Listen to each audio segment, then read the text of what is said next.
Finally നമ്മളിന്ന് വിജയിച്ചിരിക്കുകയാണ്. 3-0 എന്ന ഒരു വിജയം നമുക്ക് നേടിയെടുക്കാൻ സാധിച്ചു.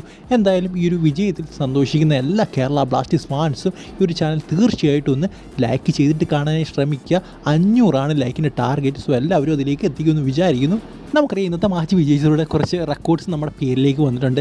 എന്തായാലും അതിലൊന്നാണ് ഇന്ന് ഹീസസ് ഹിമെനസ് നേടിയെടുത്ത ആ ഒരു റെക്കോർഡ് എന്ന് പറയുന്നത്. അതായത് കേരള ബ്ലാസ്റ്റേഴ്സിന് വേണ്ടി തുടർച്ചയായ 6 മത്സരങ്ങളിൽ ഗോളടിക്കുന്ന ആദ്യത്തെ താരമായിട്ട് മാറിയിരിക്കുകയാണ് ഹീസസ്. എന്തായാലും എനിക്കൊന്ന് കേരള ബ്ലാസ്റ്റേഴ്സ് വന്നി വെച്ച് one of the best striker എന്ന് തന്നെ നമുക്ക് ഹീസസ് ഹിമെനസിനെ പറയാം.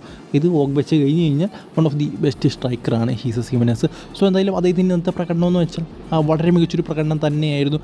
അദ്ദേഹം കുറച്ച് ഇറങ്ങി കളിക്കുമ്പോഴും കയറി കുറച്ച് ഡിസ്ട്രക്റ്റീവായിട്ട് കളിക്കുമ്പോഴും സോ അതിൻ്റെ ആ ഒരു ഫിസിക്കും മറ്റു കാര്യങ്ങളൊക്കെ നല്ല രീതിയിൽ ഉപയോഗിച്ച് ഹോൾഡ് ചെയ്ത് നല്ല രീതിയിൽ ഒരു കളി മെനയുന്നുണ്ട് അദ്ദേഹം. നിങ്ങൾ ശ്രദ്ധിച്ചാൽ മതി, ഇടയ്ക്ക് കളി മെനയാനും അദ്ദേഹം എടുക്കാനാണ്.